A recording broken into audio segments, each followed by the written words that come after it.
Good afternoon, Knights. Today we're previewing the Arcadia University baseball team's 2025 season. Our guest today, head coach Chuck Thielman. Coach, thanks for joining us. Absolutely. Thanks for having me. Now, Coach, you're heading into your second season as the head coach of the Knights. The team had some success last year, making it to the conference finals, getting to the regionals. What are your expectations as you head into that second season?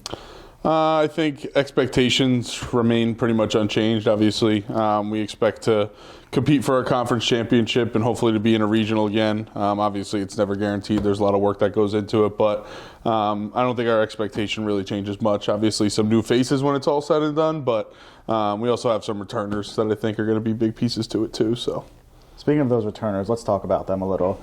We've graduated a lot of talent the last 2 to 3 years, but we keep replenishing with new faces that take on bigger roles. What can you tell us about the returners that have already kind of been there? Yeah, I'll try not to forget anybody, but obviously you have guys like Anthony Bruno. He was just named a preseason All-American. He led the country in RBIs last year. Having him back is a big plus. Guys like Will Conroy, Griffin Murphy, Vinny Versace, Cam Neville's back in our pen, and there's a couple more guys that add onto that list. So I think just what we have experience-wise, things like that, those guys are really, really good guys for us to lead in the front. Gabe Diaz, I don't know how I forgot about him, obviously, shortstop for us last year. So I just think we have good pieces that are going to be good leaders for us going into the year too. So now, with any successful team, you need to replenish it with new faces every single year. What can you tell us about what you've seen from some of the guys who are kind of getting their foot in the water for the first time? Yeah, so 21 new faces I think on the roster this year. So we've obviously had to replenish some areas. We did get some transfers that we think could help us a little bit. Mitch Bramsway, he comes from down the road at Gwen and Mercy. Cam Seymour, he was a catcher at Southern Maine for the last 4 years. Jake Hendershot, center fielder, he was at FDU within the conference. So we're hoping some of those faces can help us. Obviously, they've shown they've had success at this level already, but our conference is a little bit different. So it'll be exciting to see with them, and then a lot of the other freshmen that we have coming into. I think we're fortunate that we have a lot of talent here within the freshman class. So we're just hopeful that maybe we see a couple of those first years even crack their way into the lineup, whether it be early, between the year, whatever it might be. But I think there's a lot of talent where we can see a lot of new faces crack the lineup.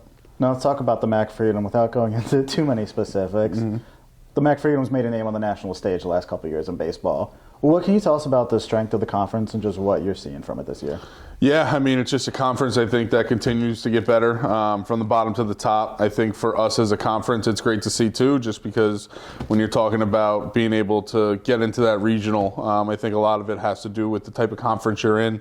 Obviously, things are changing a little bit this year with the selection process, but I think being able to be one of those top conferences in the country, it says a lot when it comes down to it. Obviously, places like the NJAC right here. So I think our region as a whole, and we're just adding to it when it's all said and done. Now let's talk about the schedule. What are some games you're looking forward to in 2025? Our opening day is probably one of the bigger ones I have circled for our non-conference. We open up against Kane at their place. It's my alma mater, so being able to play them and get back there will be fun.